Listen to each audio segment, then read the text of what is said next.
السلام علیکم ورحمۃ اللہ وبرکاتہ۔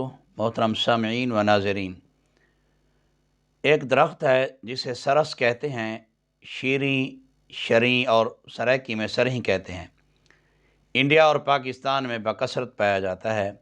اللہ تبارک و تعالی نے اس درخت کے اندر شفا کا خزانہ رکھا ہے۔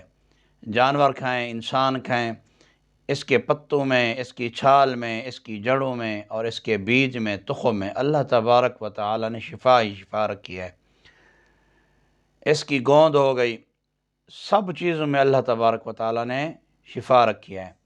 یہ میرے ہاتھ میں سرس شیریں درخت کا ایک چیز کا ہے،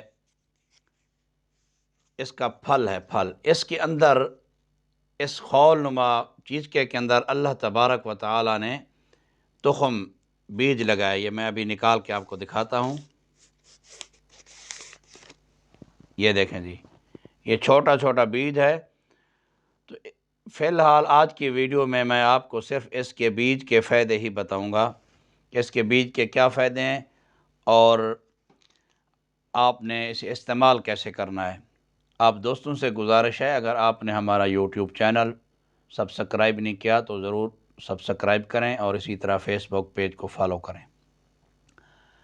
تو دوستو، اس کے بیج کا تیل نکلوا کر آپ اپنے پاس رکھیں۔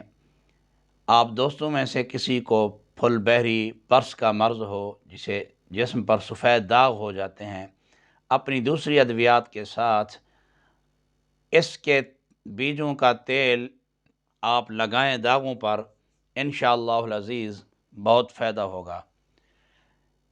اس کے تخم کا باریک پاؤڈر بنا لیں، سفوف بنا لیں۔ یاد رکھیے بہت کڑوا ہوتا ہے اور نازک مزاج اس کا سفوف نہیں کھا سکتے، قے ہو جاتی ہے۔ تو ان کے لیے یہ ہے کہ آپ اس کے سفوف کو 500 ملی گرام کے خالی کیپسول میں بھر لیں۔ صبح و نہار میں ایک کیپسول استعمال کریں اور ایک آپ کیپسول عصر کے ٹائم استعمال کریں، خالی پیٹ استعمال کرنا ہے۔ اور اس کے فائدے کیا ہیں وہ آپ ترتیب وار سنتے ہیں۔ پاؤڈر کو آپ بطور نسوار ایسے ایک ایک چٹکی اس ناک کی نالی میں اور دوسری نالی میں سے اوپر چڑھائیں، سونگھیں۔ تھوڑی دیر بعد چھینکیں آئیں گی اور جمع ہوا نزلہ، بلغمی رطوبت باہر آ جائے گی۔ تو چند دن استعمال کرتے رہیں بطور نسوار، سر کا درد جاتا رہے گا، نزلہ زکام جاتا رہے گا۔ شوگر کے مریضوں کے لیے اس کا سفوف کسی نعمت سے کم نہیں، شوگر کنٹرول کرنے میں مدد ملتی ہے۔ خنازیر کی بیماری ہو، گلے کے اندر گلٹیاں ہوتی ہیں، گلا سوجا ہوتا ہے، تھائرائیڈ کے مریض ہوں،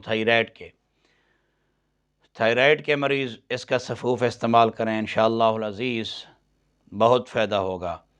جسم کے کسی حصہ میں رسولی ہو، ٹیومر ہو، جمع ہوا خون ہو، آپ استعمال کریں، صبح شام ایک ایک کیپسول، بہت فائدہ ہوگا۔ پٹھوں کے اندر درد رہتا ہو، پٹھوں کا کھچاؤ ہو، دن بھر کے کام کاج میں آپ کام کاج کرنے کی وجہ سے تھک جاتے ہوں، تھکاوٹ محسوس کرتے ہوں، تو انشاءاللہ العزیز چند یوم استعمال کرنے سے تھکاوٹ نہیں ہوگی۔ مقوی با ہے، مغلظ منی ہے۔